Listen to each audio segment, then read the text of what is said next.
Hi guys කොහොමද ඔයාලට? අපි ගියා ආනවිල්දාව අබේභූමිය බලන්න. මතක් කරනවා අපිව subscribe කරන්න කියලා. පහුගිය කාලේ මුළු ලංකාවටම බලපාපු නරක කාලගුණය ආනවිලුන්දාවටත් ඒ විදිහටම බලපාලා තියෙනවා.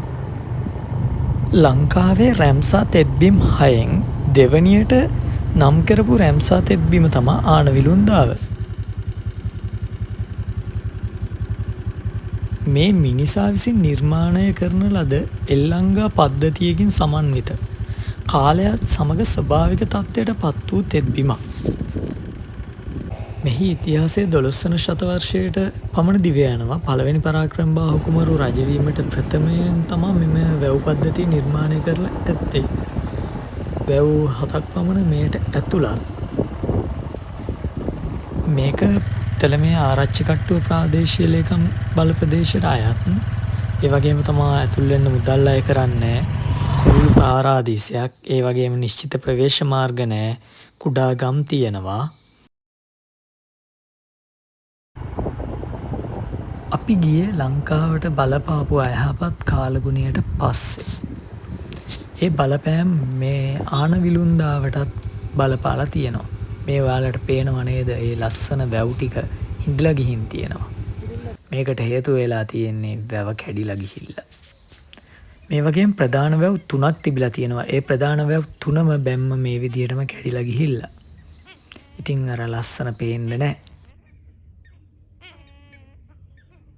මේ ආනවිලුන්දාව රැම්සා තෙත්බිමේ ශාක විශේෂ 264ක් අපිට බලා ගන්න පුළුවන්. ඒකෙන් 110ක් ගස්, පඳුරු 54ක්, පැලෑටි 68ක් වගේම වැල් වර්ග 30ක් වගේ අපිට බලා ගන්න පුළුවන්.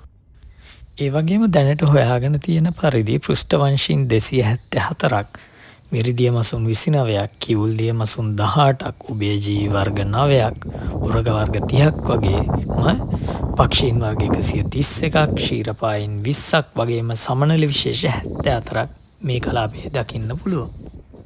මේ තමයි වැව කැඩී ගිහින් තිබ්බ ස්ථානය.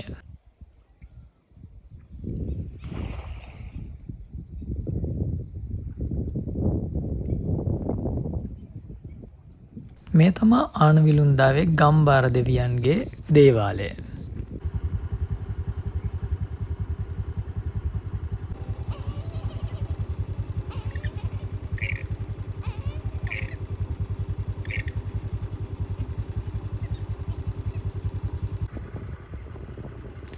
අපිට අද නම් වැඩි කුරුල්ලෝ දකින්න හම්බුනේ නැහැ.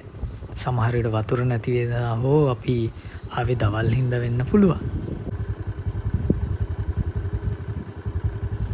ආනවිලුන්දාවෙන් පස්සේ අපි ගියා මුතුපන්තිය බීච් එක පැත්තට. ඉතා සුළු දුරකදී පරිසරයේ ලොකු වෙනසක් අපිට බලා ගන්න පුළුවන්කම තියෙනවා.